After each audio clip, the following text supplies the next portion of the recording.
BBC एक credible platform है और उसने दावे के साथ ये दावा किया है कि 82 लोग मरे थे। और आपको याद होगा कि किस तरीके से सरकार ने आंकड़े छिपाए थे। जो सब इंस्पेक्टर अंजनी राय थे, उनको बता दिया गया था कि इनको हार्ट अटैक हुआ था। के.एन. गोविंदाचार्य के जो भाई हैं, वासुदेवाचार्य, सगे छोटे भाई, उनकी लाश को लावारिस घोषित कर दिया सरकार ने। इस तरीके से आंकड़े छिपाए थे सरकार। एक आम इंसान की मौत हमारे अखबारों के लिए उनके विज्ञापन की राह का रोड़ा है। मौत की संख्या को, आंकड़ों को दबाने का खेल अभी अहमदाबाद में भी चल रहा है कि जब राज्य सरकार ने बोल दिया कि अब राहत कार्य खत्म हो गया है, उसके बाद में अचानक उसके पंखे में फंसी एक महिला की लाश मिलती है। बाद में न जाने क्या हुआ, सरकार ने अहमदाबाद घटना की जांच एनआईए को सौंप दी, तो मालूम पड़ा जांच के नीचे 5 लाशें और मिल गई। हमारे लोकतंत्र जो है वो अब छुपाने का नाम हो गया है। हम किसी चीज का सवालों के सामना नहीं करना चाहते, इसलिए हम पार्लियामेंट सेशन नहीं बुलाते, हम पार्लियामेंट में बातचीत नहीं करना चाहते, क्योंकि एएनआई की जो मोनोपोली है लोकतंत्र की भावनाओं के विपरीत है। ज्यादा सवाल करोगे तो आप पे राष्ट्रद्रोह, योगी मोदी का अपमान, ऐसा कोई आरोप लगा के आपको जेल भेज देंगे। कोई बहुत बड़ी बात नहीं है कि जब एयर इंडिया और ड्रीम लाइनर की इतनी बदनामियां और सब चल रही हैं, उसके पीछे कहीं कारपेट के अंदर साजिशन खेल चल रहा हो कि एयर इंडिया भी अडानी ले लो। चीजें हम इस पर क्यों नहीं चर्चा कर रहे कि पिछले 15 दिन में केरला के समुद्र तट पर चौथे जहाज का एक्सीडेंट हुआ। हमारी जल रेखा पे होने वाले प्रदूषण और कुप्रभावों के लिए कोई स्पष्ट पॉलिसी नहीं है। हम उस पर चर्चा नहीं कर रहे हैं क्योंकि पूरी जो सी लाइन है वो अडानी को पहले दे चुके हैं। डेजर्ट के 5 जिलों में पिछले 3 साल में केर सांगरी के 65,000 पेड़ ऑफिशियल कार्ड दिए गए क्योंकि वहां पर सोलर प्लांट लगाने थे। अच्छा, राहुल गांधी की स्टेटस क्या है और अमित शाह की स्टेटस क्या है, या आप अपने दिल को धोखा दे तो अपन कुछ नहीं कर सकते। तो वहां जब झुक के आप चरण छूते हैं तो क्या समाचार दिखाते हैं और क्या छापते हैं ये आप जानते हैं।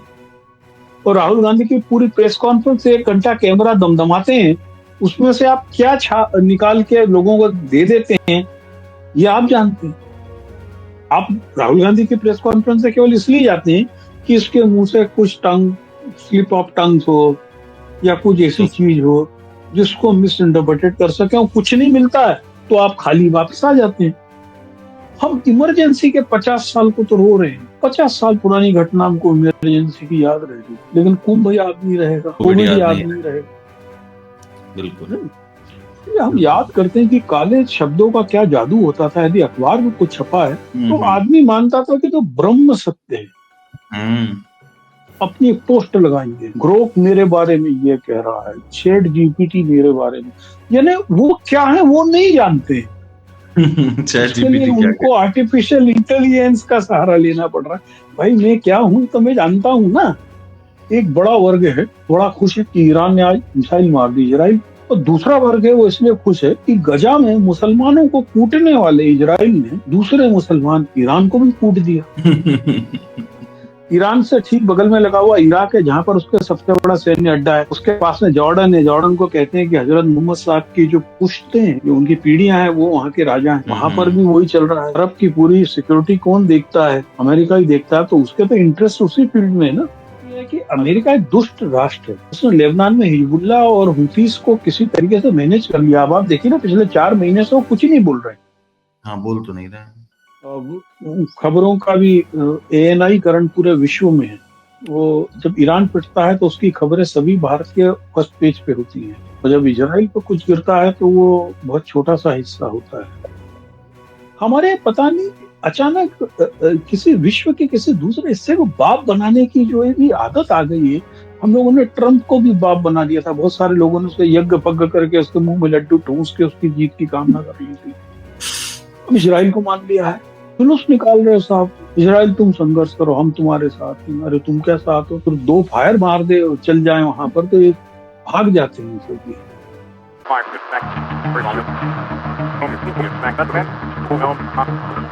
नमस्कार, मैं हूं कुणाल पाठक और आप देख रहे हैं द लखनऊ पोस्ट आज का अखबार। इस कार्यक्रम में मेरे साथ मेरे मेहमान हैं indiaclimatechange.com के फाउंडर पंकज चतुर्वेदी जी। पंकज जी, स्वागत है आपका। नमस्कार। पंकज जी, महाकुंभ हादसे को लेकर के जो इलाहाबाद उच्च न्यायालय ने एक समिति बनाई थी, जस्टिस हर्ष कुमार समिति, का कार्यकाल बढ़ा दिया गया। मैं देख रहा हूं कि जो विपक्ष के नेता हैं, चाहे राहुल गांधी हों और चाहे अखिलेश यादव हों, वे इस पर अब सवाल उठा रहे हैं, खासकर तब जबकि बीबीसी की रिपोर्ट आ गई है कि अब 82 लोगों की मौत हुई है। एस्टिमेट किया उन्होंने कि 82 लोगों की मौत हुई है, जबकि सरकार मान रही थी कि लगभग 37 लोगों की मौत हुई है। मैं अखबार देख रहा था, अमर उजाला में इन्होंने लिखा है कि 37 लोगों की मौत होने का दावा किया था प्रशासन द्वारा। हालांकि इसकी संख्या को लेकर तमाम अन्य दावे किए जाते हैं। तमाम अन्य दावे नहीं है, बीबीसी एक क्रेडिबल प्लेटफॉर्म है और उसने दावे के साथ ये दावा किया है कि 82 लोग मरे थे। और आपको याद होगा कि किस तरीके से सरकार ने आंकड़े छिपाए थे। जो सब इंस्पेक्टर अंजनी राय थे, उनको बता दिया गया था कि इनको हार्ट अटैक हुआ था। मैंने एक जगह पढ़ा कि के एन गोविंदाचार्य के जो भाई हैं वासुदेवाचार्य, सगे उनकी छोटे भाई। लाश, हाँ, सगे छोटे भाई, उनकी लाश को लावारिस घोषित कर दिया सरकार ने। इस तरीके से आंकड़े छिपाए थे सरकार ने। हाँ, पहला चीज तो आपको बताऊं कि ये वाली जो खबर है हर्ष कमेटी की कार्यकाल बढ़ाने की और इन सबको लेकर, दिल्ली के अखबारों में नहीं है, दिल्ली के दिल्ली अमर उजाला में नहीं है, दिल्ली के दैनिक जागरण में नहीं है, दिल्ली के हिंदुस्तान में नहीं है, और दिल्ली में, दिल्ली एनसीआर का कह रहा हूं मैं, गाजियाबाद एडिशन जो यूपी के एडिशन से इन्फ्लुएंस होता है, उसमें भी नहीं है। तो एक आम इंसान की मौत हमारे अखबारों के लिए उनके विज्ञापन की राह का रोड़ा है, इसलिए वो खबर भी नहीं बनती है। जहां तक सवाल रहा लोगों की मौत का, मैं आपको बताऊं कि हम सब लोग अपने स्थानीय स्रोत को जनरली बहुत अंडर एस्टिमेट करते हैं। ये जब आंचलिक पत्रकारिता में छतरपुर से करता था तो हमें याद था कि जब हम छतरपुर से की जगह में स्थानीय या क्षेत्रीय अखबार में कोई खबर लिखते थे तो उसकी चर्चा नहीं होती थी, लेकिन उसी खबर को जब भोपाल या दिल्ली का पत्रकार छाप देता था तो वो चर्चा में आ जाता था। जैसा मुझे याद है कि संजय शर्मा के 4 PM ने इसके ऊपर एक रिपोर्ट की थी उस समय भी, अच्छा। नंबर ऑफ कैजुअलिटीज को लेकर, और उन्होंने पूरी रिपोर्ट में, मुझे एग्जैक्ट याद नहीं आ रही, उसमें पूरा था कि किस प्रकार से जो डेड बॉडीज को नंबर पहनाए गए थे, वो नंबर कहाँ तक जा रहे थे, 54 57 तक उन्होंने नंबर को काउंट किया था, उसके विजुअल्स लगाए थे। तो जो इस प्रकार की खबरें हैं कि मौत के आंकड़ों में छेड़छाड़ की गई, ये चूंकि बीबीसी एक इंटरनेशनल प्लेटफॉर्म है इसलिए एक चर्चा में आ गया। लेकिन दुर्भाग्य आपको एक चीज, कोई भी सरकारी अधिकारी, कर्मचारी, नेता इस बारे में चिंतित, भयभीत, उत्तेजित नहीं। कुछ लोगों की मौत की को ऊपर नीचे करने की, मौत की संख्या को, आंकड़ों को दबाने का खेल अभी अहमदाबाद में भी चल रहा है। वहां पर बहुत सारे लोगों के डीएनए के मैच को लेकर, इसको लेकर परेशान किया जा रहा है। उसमें तो कोई बचा ही नहीं ना पंकज जब जी। जब जब देखिए, आप इतना मत सोचिए आप कि मरने वाले केवल जहाज के नहीं थे ना। हाँ, ये बात सही है, हॉस्टल भी ठीक है, था। दूसरी चीज आप सोचो कि जब राज्य सरकार ने बोल दिया कि अब राहत कार्य खत्म हो गया है, उसके बाद में अचानक उसके पंखे में फंसी एक महिला की लाश मिलती है। देखिए, वहां पर नंबर ऑफ बॉडीज नहीं मिल रही है ना, क्योंकि कुछ शरीर इतने टुकड़े में हैं कि आपको ये नहीं मालूम पड़ रहा है कि हाथ किसका है, पैर किसका, धड़ किसका है। समझ रहे हैं आप? बिल्कुल। और वो महिला की बॉडी को बाकायदा काट के क्रेन के जरिए निकाला गया, और उसके बाद में न जाने क्या हुआ कि सरकार ने अहमदाबाद घटना की जांच एनआईए को सौंप दी, और उसका जो कॉर्डन ऑफ करवा दिया एनएसजी से, राष्ट्रीय सुरक्षा गार्ड को दे दिया। और जब राष्ट्रीय सुरक्षा गार्ड को दिया तो मालूम पड़ा जहाज के नीचे 5 लाशें और मिल गई। मैं आपको ये कह रहा हूं, इसीलिए अभी भी अहमदाबाद का नंबर क्लियर नहीं, वो कह रहे जब डीएनए की जांच की रिपोर्ट आएगी तब हम देंगे।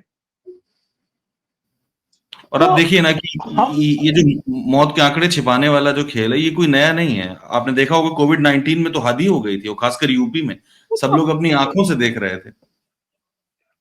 उन्होंने बोल दिया था, वो तो ये भी बोल सकता था कि कोई आदमी कोविड से ही नहीं मरा,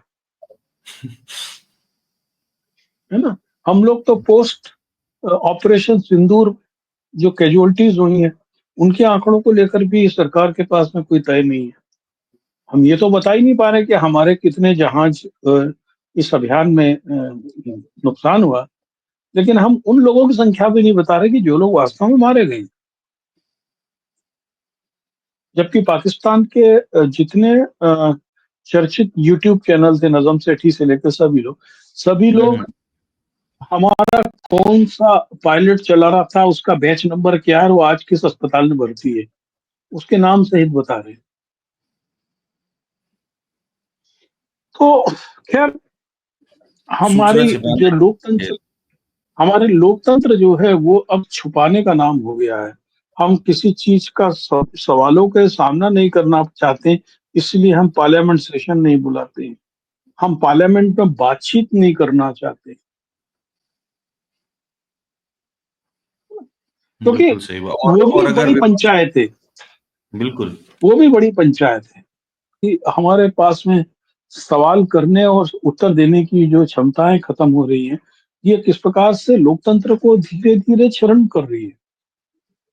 ये लोकतंत्र का क्षरण है ना। बिल्कुल लोकतंत्र का चरण है। अभी और आज अगर आप आज आज आज ट्विटर पे इंदिरा जयसिंह ने एक लड़की का आर्टिकल शेयर किया। वो लड़की चर्चित है, अवनी बंसल।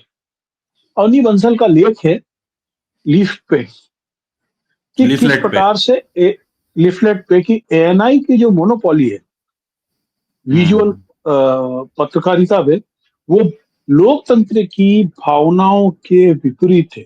वो लोकतंत्र में जो एक्सप्रेशन ऑफ थॉट और इंडिपेंडेंसी ऑफ जर्नलिज्म का जो सिद्धांत है, उसके खिलाफ है। आप बताइए कि ग सत्ते में मोदी जी जाएंगे या G7 में, ग सत्ता उसी, तो वो, या फिर हमारा प्रतिनिधि मंडल पूरी दुनिया में जाएगा, उन सब में केवल एएनआई ही क्यों होगा कैमरे में? या कोई घटना होगी, कोई वाकया होगा, उस पे जो फुटेज आएंगे या लोगों के बयानात आएंगे, वो एएनआई के ही आएंगे, सरकारी पे भी और असरकारी पर भी। तो एक प्रकार की जो सूचना तंत्र की मोनोपोली है, हम्म। ये भी लोकतंत्र के लिए खतरा है। और ये जो लोकतंत्र के लिए खतरा है, प्रारंभिक रूप से वही बात आ रही है कि हम न तो सवाल कर सकते हैं, न हम सामने वाले से उत्तर की अपेक्षा कर सकते हैं। ज्यादा सवाल करोगे तो आप पे राष्ट्रद्रोह, योगी मोदी का अपमान या ऐसा हम्म। कोई आरोप लगा के आपको जेल भेज देंगे। नहीं, आपने इनकी बात की है एएनआई की, तो आप दर्शकों के लिए बताएंगे कि ये एएनआई का असल में नेचर क्या है, कि ये प्राइवेट है, सेमी गवर्नमेंट है, क्या है इसका कुछ भी नेचर, नहीं, किस। प्राइवेट है, विशुद्ध प्राइवेट है, विशुद्ध प्राइवेट है। तो अगर विशुद्ध प्राइवेट है तो किसी भी प्राइवेट को ले जाने की इजाजत होनी चाहिए, मतलब कोई भी जा सकता होगा फिर तो। अगर एएनआई जा सकता है तो किसी को भी जाने की इजाजत होनी चाहिए। लेकिन देखिए ना, आप किसको रिसोर्सेज दे रहे हो, किसको अपने जहाज में ले जा रहे हो, किसको वहां पे एक्सेस दे रहे हो, ये सब चीजें हम्म। डिपेंड करती है ना। बिल्कुल। तो वो है ना, एएनआई को ही क्योंकि क्यों। देखिए, हम बहुत सारे लोग सवाल करते हैं कि आप अडानी की बिजनेस पे क्यों आपत्ति करते हो, बढ़दा पे क्यों नहीं करते हो, हम्म। या फला फला न्यूज चैनल। देखिए क्या है कि विविधता, डाइवर्सिटी इस देश की खूबसूरती है। भाषा को लेकर, विचार को लेकर, सूचना को देखने के नजरिए को लेकर, सवालात को लेकर, इस सरकार की दुर्भाग्य है कि ये इस वैविध्यता को खत्म करके एक रूपता, जिसको ऑटोक्रेसी कहते हैं, उसको लागू करना चाहती है। बिजनेस एक ही व्यक्ति का हो, कोई बहुत बड़ी बात नहीं है कि जब एयर इंडिया और ड्रीम लाइनर की इतनी बदनामियां और सब चल रही हैं, उसके पीछे कहीं कारपेट के अंदर साजिशन खेल चल रहा हो कि एयर इंडिया भी अडानी ले ले।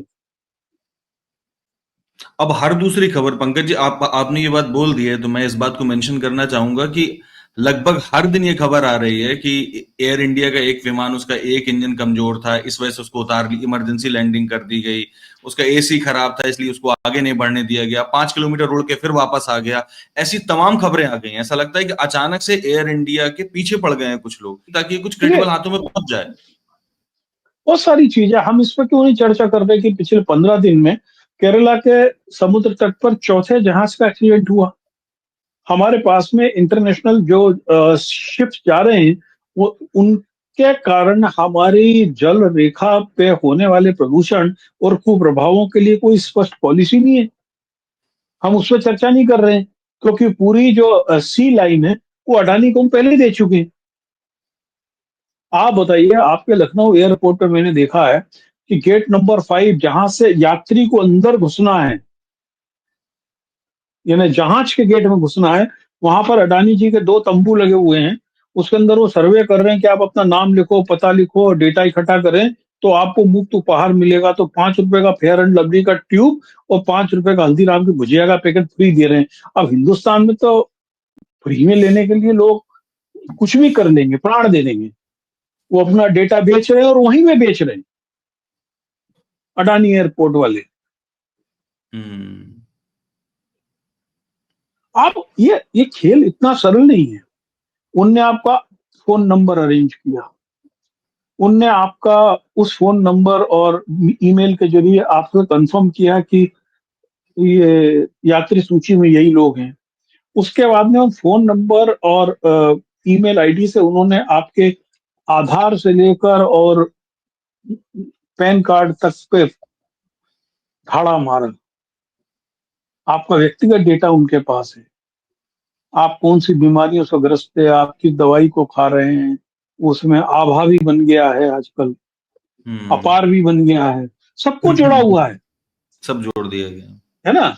तो ये हम्म। सब जो डेटा इकट्ठा कर रहा है, ये क्यों हम्म। कर रहा है?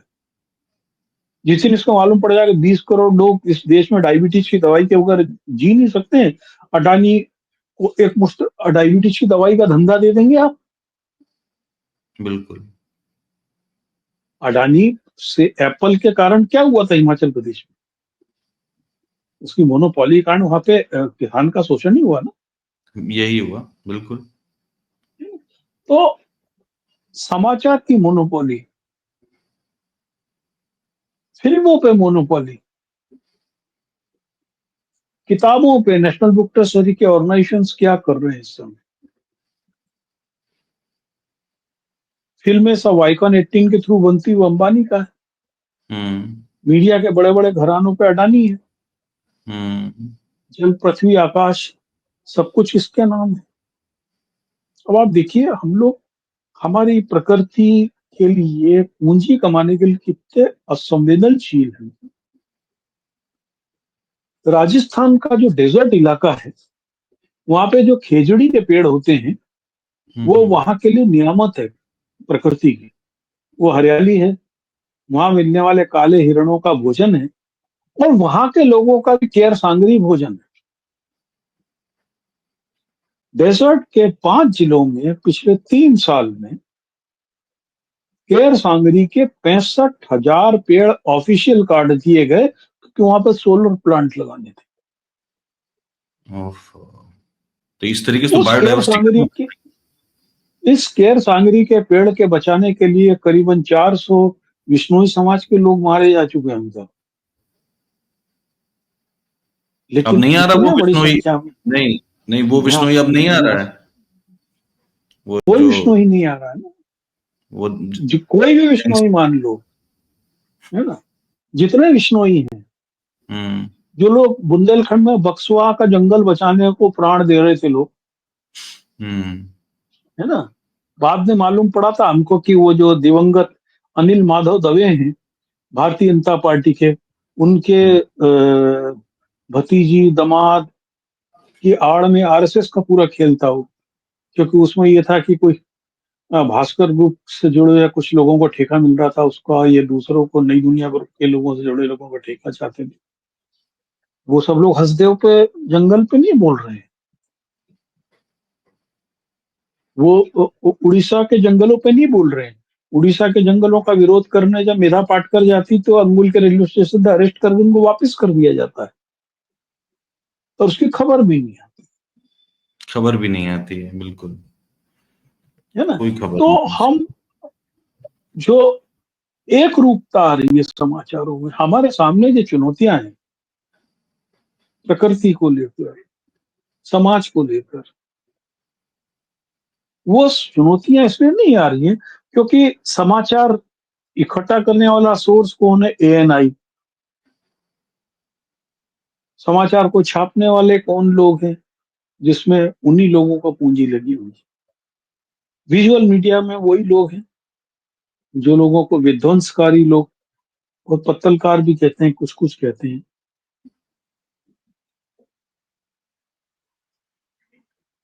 प्रतिरोध का स्वर हमारे अखबारों से गायब हो रहा है। अभी किसी ने सवाल किया कि क्या हम अमित शाह के डिनर में चले जाएं तो हमारा हम ये हो जाते हैं, और फलाने के राहुल गांधी के उसमें जाएं तो नहीं होते हैं। अच्छा, राहुल गांधी की स्टेटस क्या है और अमित शाह की स्टेटस क्या है, या आप अपने दिल को धोखा दे तो अपन कुछ नहीं कर सकते। तो वहां जब झुक के आप चरण छूते हैं तो क्या समाचार दिखाते हैं और क्या छापते हैं ये आप जानते हैं। और राहुल गांधी की पूरी प्रेस कॉन्फ्रेंस से 1 घंटा कैमरा दमदमाते हैं, उसमें से आप क्या निकाल के लोगों को दे देते हैं ये आप जानते हैं। आप राहुल गांधी की प्रेस कॉन्फ्रेंस से केवल इसलिए जाते हैं कि इसके मुंह से कुछ टंग स्लिप ऑफ टंग्स हो या कुछ ऐसी तो चीज हो जिसको मिस इंटरप्रेटेड कर सके, और कुछ नहीं मिलता है तो आप खाली वापस आ जाते हैं। उसकी जगह आप दिखाने लगते हैं कि राज ने सोनिया को मारा, सोनिया ने राज को मारा, फलाना, और लोगों के बेडरूम में झांकना शुरू कर देते हैं। और यहाँ अमित मालवीय का लेक्चर सुनने चले जाते हैं। अमित मालवीय लेक्चर सुन, आप सोचो कि संस्थाओं का क्या हो रहा है। आपने कभी सुना नहीं होगा, इंडिया हैबिटाट सेंटर जो दिल्ली का एक ऐसा संस्थान था जिसके अंदर इंटेलेक्चुअल प्रोग्राम्स होते थे, सब कुछ था।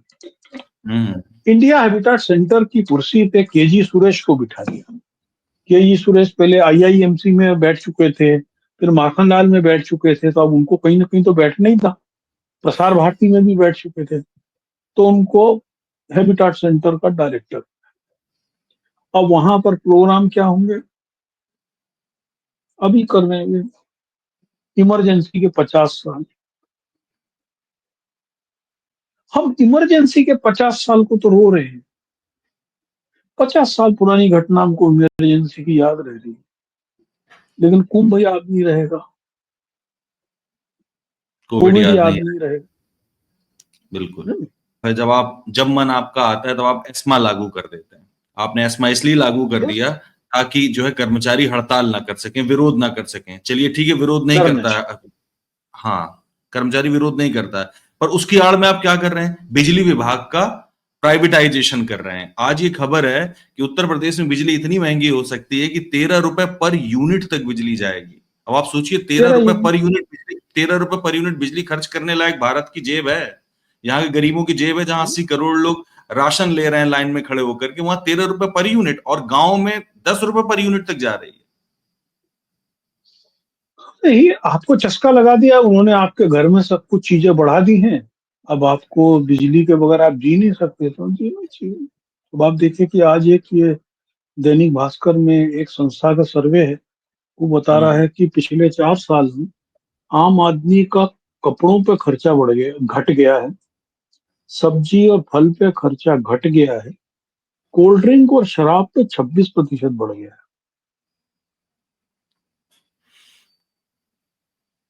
ठीक है। अब कोल्ड ड्रिंक है, शराब है, तो उसके लिए आपके घर में फ्रिज जरूरी है, उसके लिए बिजली जरूरी है। आपको 1.5 GB डाटा फूंकना है तो उसके लिए चार्जिंग के लिए चार्जिंग पॉइंट जरूरी है। उसके बाद में हमने परिवेश को इतना दूषित कर दिया है। अकेले 65,000 पेड़ खेजड़ी के नहीं काटे जा रहे, कांवड़ यात्रा के लिए 1.25 लाख पेड़ काट दिए गए गंगा नहर के किनारे। बिल्कुल। तो आप धीरे धीरे गांव में भी उन परिस्थितियों में रह रहे हैं कि आप बगैर बिजली के नहीं रह सकते। पेड़ काट मेरे तो देंगे तो कहाँ। बचपन के मुझे मुझे अपने बचपन के गांव याद है। मैं तो दतिया जिले के उचाड़ शरीफ गांव में रहता था, वहां बिजली ही नहीं आई थी, कुप्पी में ही रहते थे, लेकिन हमें कभी ठंड गर्मी को सदी लगी नहीं। हमारे लिए गांव एक स्वर्ग हुआ करता था, घर से भाग के जाकर वहां रहने का कभी अखरता नहीं था कि बिजली नहीं है। लेकिन अब आप उस गांव में भी नहीं रह सकते बगैर बिजली। बिल्कुल नहीं रह सकते हैं। और मैं ये सोच रहा हूँ पंकज जी कि अगर ये एस्मा लागू कर दिया है इन्होंने, मतलब लगभग 1 साल के लिए लागू हो चुका है, 6 महीने पहले लागू रहा है, एक अब साल 6 महीने के नेक्स्ट, हाँ, लिए छह लगभग महीने 6 महीने। एक्सटेंड कर दिया है उसको। बिल्कुल। तो अब हम्म, आप सोचिए कि हम्म, मतलब एक तरीके से आपने पीछे हाथ बांध दिए हैं लोगों के। अब आप कह रहे हैं कि आप एक्शन हाँ। लो, कैसे एक्शन लेंगे लोग? ना विरोध कर सकते हैं, ना इस बातचीत कर सकते हैं, कुछ भी नहीं हो सकता है इसमें। सरकार मनमानी जो करेगी। हमारी बातचीत की शुरुआत जो हुई थी कि हमें सवाल नहीं चाहिए, हम सवाल नहीं लेंगे। हम हम्म। अब एकल के दौर में हैं। अब जो हमारा, चूंकि हम विश्व गुरु बन गए, जब आप विश्व हम्म। गुरु बन जाते हो तो हम्म। ज्ञान की, योग्यता की और कर्मठता के ऐसे उत्तुंग पर्वत पे बैठ जाते हो जहां पर आपका काम केवल आशीर्वाद देना होता है। तो जो आशीर्वाद देने वाला होता है, नीचे का सवाल सुनता ही नहीं है वो। आशीर्वाद के लिए होता है ना, तो उंगली के ऊपर वो स्टिंग लटकाए देता है जो आपको केवल नचेगी। जब बड़बड़ करोगे तो स्टिंग काट देगा, नीचे गिर जाओगे। तो ये सब उत्तुंग पर्वत से बैठ गए हैं आप, लोकप्रियता के। बिल्कुल। और जो आपने एक का लाभ बोला उससे मुझे याद आया कि कल की ही खबर है जिसमें अमित शाह जी उत्तर प्रदेश आए हुए थे और भाषण दे रहे थे। भाषण देने के दौरान वो कहते हैं कि उत्तर प्रदेश दंगा मुक्त प्रदेश हो गया है, दंगा मुक्त हो गया है। जबकि उन्हीं के मंत्रालय के अंतर्गत काम करने वाला एनसीआरबी, एनसीआरबी 2022 कह रहा है कि लगभग 5,000 दंगे रिपोर्ट किए गए उत्तर प्रदेश में, उत्तर प्रदेश और नहीं, देश में देखिए, तीसरे स्थान पर है। ये देखिए, बूमेराम बगल में नाथूराम इनको क्यों कहा जाता है? अभी कल ही में अमित शाह का भोपाल में कुछ सुन रहा था, वो वहां के जो प्रवक्ताएं हैं उनको संबोधित कर रहे थे। वो कह रहे थे कि हमको बिल्कुल भी लूज टॉक नहीं करना है, गंभीर बात करना है, और जिम्मेवारी का भाव होना चाहिए। हम सत्ता में है, जो ऐसा नहीं करेगा उसके खिलाफ कार्रवाई होगी। लेकिन बाहर विजय शाह लाल बत्ती लगा के टू टू टू टू टू करके घूम रहे थे, है ना। वहां का जो उप मुख्यमंत्री है उसको तो लोग याद ही नहीं करते हैं। हाँ, उनका तो रुक ही गया भाषण, सही बात है। उसके बारे में तो याद ही नहीं लोग।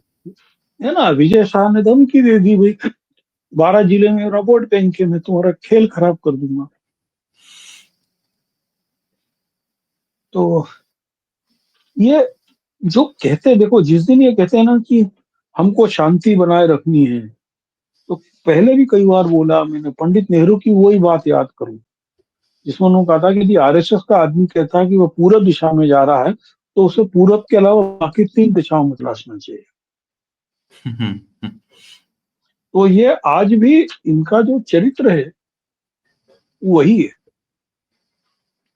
और उसी की प्रतिकृति ये अखबारों में और मीडिया में इन्होंने स्थापित कर दी। हम बिल्कुल। याद करते हैं कि काले शब्दों का क्या जादू होता था। यदि अखबार में कुछ छपा है तो हम्म। आदमी मानता था कि तो ब्रह्म सत्य है। हम्म। बिल्कुल। तो अब हम विजुअल्स पे भी भरोसा नहीं कर सकते। विजुअल्स पर तो और भी नहीं कर तो सकते हैं, वो ये तो और fake हो रहे हैं। तो जो ये भरोसे में कमी आ रही है, ये तंत्र के प्रति नहीं है, इंसान के अपने प्रति भी है। आप देखोगे जरा सोशल मीडिया को खगाल के देखो आप, बहुत बड़े बड़े लेखक जो खूब हम्म। बड़े कहलाते हैं अपने आप में, हम्म। उन्होंने मान लिया कि वो बहुत बड़े लेखक हैं, वो सब हर तीसरे दिन में अपनी एक पोस्ट लगाएंगे ग्रोक मेरे बारे में ये कह रहा है, चैट जीपीटी मेरे बारे में, यानी वो क्या है वो नहीं जानते हैं। चैट उसके लिए जीपीटी क्या उनको आर्टिफिशियल इंटेलिजेंस का सहारा लेना पड़ रहा है। भाई मैं क्या हूं तो मैं जानता हूं ना। मशीन मेरे से क्या कहेगी तो मुझे मेरे पर भरोसा नहीं है। मुझको चैट जीटीपीटी पे भरोसा है, ग्रोक पे भरोसा है, और क्या क्या है ये जो नए तमाशे शुरू हो रहे हैं। तो जेमिनी है। हम्म। अपने प्रति अपने बारे में अपना ही विश्वास समाप्त होना इस सरकार की सबसे बड़ी देन है। देखिए, अंग्रेज बहुत थोड़ी सी संख्या में देश में आए थे और उन्होंने यहाँ शासन किया। उन्होंने हिस्टोरिकली क्लासरूम में पढ़ाना शुरू किया, आपका अतीत बहुत समृद्ध था। धीरे धीरे इसके मायने हुए कि आपका अतीत तो समृद्ध है लेकिन वर्तमान लीचड़ है, और आप बौद्धिक रूप से नैतिक रूप से इतने दरिद्र हो गए कि आप उनके गुलाम बन गए। कि यही प्रक्रिया ये लोग मना रहे हैं। एक आम आदमी को अपनी ही निगाह में इतना बौद्धिक रूप से दरिद्र बता दे रहे हैं कि तू क्या है ये डिसाइड कौन करेगा? ग्रोक करेगा।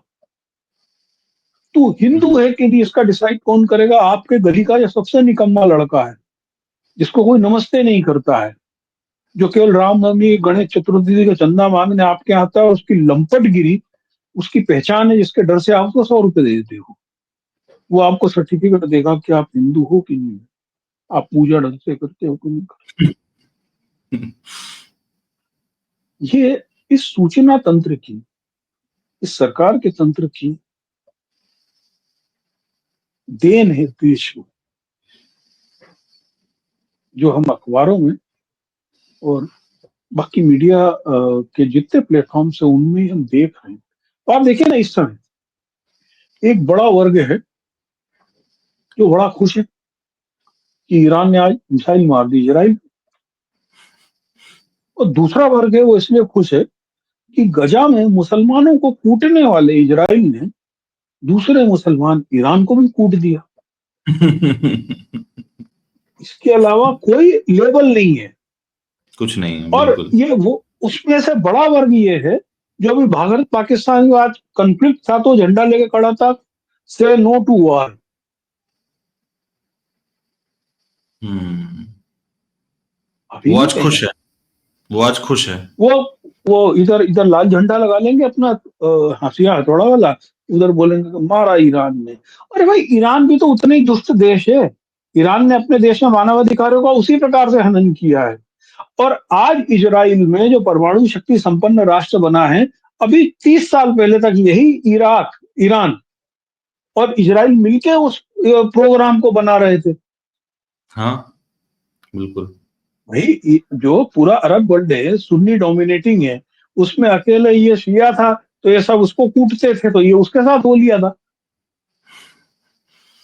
भाई आज भी बोलो से नो टू वॉर। बिल्कुल सही ऊपर तो बात। नाराज होके वापिस भाग गया जो हाँ, जी 70 ट्रम्प। से। बुश जी तो हाँ। ये हमारे डोनाल्ड ट्रम्प जी वापिस अमेरिका भाग गए हम्म। बीच में से छोड़ के। बीच में छोड़ के चले गए। अब उनसे हो नहीं पा तो रहा है। वो कह रहे थे कि भारत की तरह मैं ये वाला नहीं वॉर भी नहीं, रुकवा दूंगा, लेकिन नहीं हो पाया उनसे। करेगा कुछ न कुछ, क्योंकि उसके तो पूरे इंटरेस्ट आ गए ना। ईरान से ठीक बगल में लगा हुआ इराक है, जहां पर उसका सबसे बड़ा सैन्य अड्डा है। उसके पास में जॉर्डन है। जॉर्डन को कहते हैं कि हजरत मोहम्मद साहब की जो पुश्ते हैं, जो उनकी पीढ़ियां हैं, वो वहां के राजा हैं। वहां पर भी हम्म। वही चल रहा है। अरब की पूरी सिक्योरिटी कौन देखता है? अमेरिका ही देखता है, तो उसके तो इंटरेस्ट उसी फील्ड में है ना। अदरवाइज तो ईरान और तेल अवीव के बीच की आकाशीय दूरी 1800 किलोमीटर की है। ईरान तो चाहकर भी जहाज से वहां पे हमला नहीं कर सकता है, क्योंकि वो उसको बीच का कोई भी एयर स्पेस यूज नहीं करने देंगे। हम्म। जबकि अमेरिका और इसराइल के पास में छूट है कि भी बगल वाले इराक के हवाई अड्डे को यूज कर लेता है, और उसने अभी किया भी है। पर जॉर्डन ने तो ये तो आप मिसाइल मानेंगे उड़ाने ना से रोक पंकज जी, दिया। नहीं, आप ये तो मानेंगे ना कि मतलब इस समय बेवजह, मतलब वेस्ट एशिया में ऑलरेडी संकट चल रहा था, तो इस समय उसको एस्केलेट करने की जरूरत नहीं थी। इजराइल ने बीच में घुस के जबरदस्ती शुरुआत की ना, इसकी इसकी आवश्यकता क्या थी? जबरदस्ती वो एक गजा पे मोर्चा मोर्चा खोले हुए था। देखो उसने हम्म। क्या है किया है कि अमेरिका एक दुष्ट राष्ट्र है। उसने लेबनान में हिजबुल्लाह और हुतीस को किसी तरीके से मैनेज कर लिया। अब आप देखिए ना, पिछले 4 महीने से वो कुछ ही नहीं बोल रहे हैं। हाँ, बोल तो नहीं रहे हैं। ठीक है ना। हम्म। एलिमिनेट कर तो देंगे लग रहा है ईरान को, इसका मतलब। असल चीज उनका जो उद्देश्य है, ईरान को इराक बनाना है। हम्म। एक्सप्लॉइट तो करने का उद्देश्य। हम्म, ये बात। तो अब देखिए चूंकि अब खबरों का भी एएनआई करण पूरे विश्व में है। हम्म। वो जब ईरान पिटता है तो उसकी खबरें सभी भारत के फर्स्ट पेज पे होती हैं। हम्म। और जब इजराइल पर कुछ गिरता है तो वो बहुत छोटा सा हिस्सा होता है। बिल्कुल नोटिस हम करने लोग वाली को क्या बात है। पता नहीं है, हमारे पता नहीं अचानक किसी विश्व के किसी दूसरे हिस्से को बाप बनाने की जो है भी आदत आ गई है। हम लोगों ने ट्रंप को भी बाप बना दिया था। बहुत सारे लोगों ने उसके यज्ञ पज्ञ करके उसके मुंह में लड्डू ठूस के उसकी जीत की कामना कर ली थी। अब इसराइल को मान लिया है। जुलूस निकाल रहे हैं साहब। इसराइल तुम संघर्ष करो, हम तुम्हारे साथ हैं। अरे तुम क्या साथ हो? अभी ससुर दो फायर मार दे और चल जाए वहां पर तो ये भाग जाते हैं सभी। ठीक बात है। ठीक है पंकज जी, ठीक बातचीत है। में ही खत्म किया जाए।